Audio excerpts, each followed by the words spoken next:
Hello, friends. Join me as I dive into the ultimate challenge of figuring out if Christmas is really about Jesus or about parties, presents, and food. Even looking at Christians, it can be hard to tell. What we call the holiday season is a time of joy, love, and celebration. There are parties, shopping, and get togethers with family and friends. And with that can come a great deal of stress. It's easy to get caught up in the hustle and bustle and forget what Christmas is really about. But as we're scrolling through our social media feeds, surrounded by ads and promotions, it's hard not to wonder, have we lost sight about what Christmas is really all about? Are we more focused on the gifts, the food, and the decorations than on the reason that we're celebrating in the first place?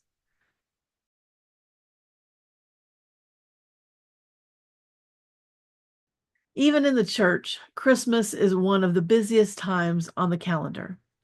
Is it really about the birth of Jesus or about an excuse to have a party? That can be confusing for people both outside and inside the church. I know it was for me. The bottom line for me is that it's good to celebrate. How do we celebrate wonderful things? With friends and family. We have parties, we give gifts, we have great food, as long as we remember why we are celebrating, not just because it says December on the calendar. So, why are we celebrating? What is Christmas really all about? Have you ever watched the holiday TV special, A Charlie Brown Christmas? It's one of my favorites. I know for me, it just isn't Christmas if I haven't seen Charlie Brown trying to direct that Christmas play and being sent home with his pathetic little tree. After getting lost in all the extra traditions associated with Christmas, Charlie Brown shouts, "Can anybody tell me what Christmas is all about?" Linus comes to the rescue, of course, and he quotes the Gospel of Luke, chapter 2, verses 8 through 14 from the King James Version of the Bible. And he says, "And there were in the same country shepherds, abiding in the field, keeping watch over their flock by night. And lo, the angel of the Lord came upon them, and the glory of the Lord shone round about them, and they were sore afraid. And the angel said unto them, Fear not, for behold, I bring you good tidings of great joy, which shall be to all people. For unto you is born this day in the city of David a Savior, which is Christ the Lord. And this shall be a sign unto you. You shall find the babe wrapped in swaddling clothes, lying in a manger." And suddenly there was with the angel a multitude of the heavenly hosts, praising God and saying, "Glory to God in the highest, and on earth peace, goodwill toward men." Then Charlie Brown goes home inspired with his little tree. But quite frankly, I found myself a little confused. The short version is that the angels made an announcement that the Savior of the world had been born, and they started the celebration. But what if you don't understand what it all means and why it's important? The birth of Jesus was the answer to a promise made by God centuries, even thousands of years before. The things surrounding his birth were an announcement that this was the kicking off, even though it would be about 30 years before those promises come to pass, come to their fruition in what we celebrate as Easter. The Jewish people had been waiting for some kind of announcement for a long time. Things weren't going so well, and they hadn't been. They were under foreign domination by the Roman Empire. Their Jewish leaders were worrying more about themselves than watching out for their people. Basically, they were uh, working with the Romans to keep themselves in as much power as they could. Way back when Moses led the people into the promised land, otherwise known as Israel, God had assigned certain groups to guide the people and teach them God's laws or God's rules. There was supposed to be a certain fairness in society. They were supposed to take care of the widows, the orphans, the poor, and the non-Israelites. But they weren't doing that. They were making sure that they were okay, but were neglecting the people.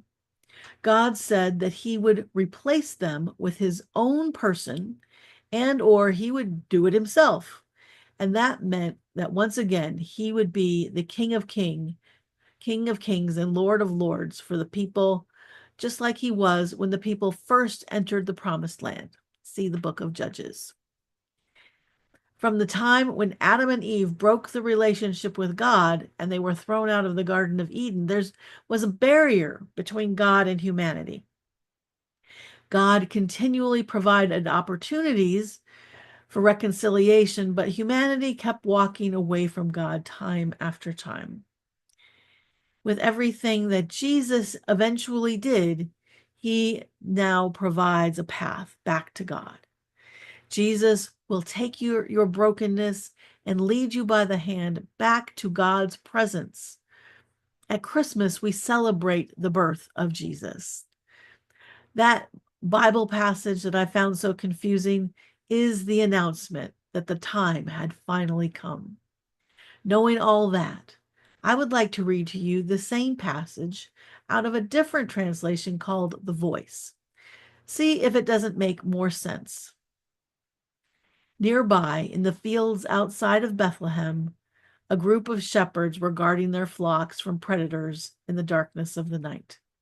Suddenly, a messenger of the Lord stood in front of them, and the darkness was replaced by a glorious light, the shining light of God's glory, and they were terrified. The messenger says, "Don't be afraid. Listen, I bring good news, news of great joy, news that will affect all people everywhere. Today, in the city of David, which is Bethlehem, a liberator has been born for you. He is the promised anointed one or chosen one, the supreme authority. You will know you have found him when you see a baby wrapped in a blanket lying in a feeding trough." At that moment, the first heavenly messenger was joined by thousands of other messengers, a vast heavenly choir, and they praised God. And they sang to the highest heights of the universe, "Glory to God, and on earth peace among people who bring pleasure to God." And this whole thing is where, the inspiration for the Christmas carol that we sing, "Hark the herald angels sing, glory to the newborn King." And so, of course, it's time to celebrate. Celebrate with family and friends, with parties and good food. Just don't let the celebrating become more important than the one we celebrate, Jesus. So what does Christmas mean to you? Is it about the parties, the gifts, and the decorations, which are all wonderful? Or is it about something more? Let me know in the comments below. And if you want to dive deeper into why Jesus is so important, be sure to check out my video on who Jesus is, really. Thanks for watching, and I'll see you in the next video.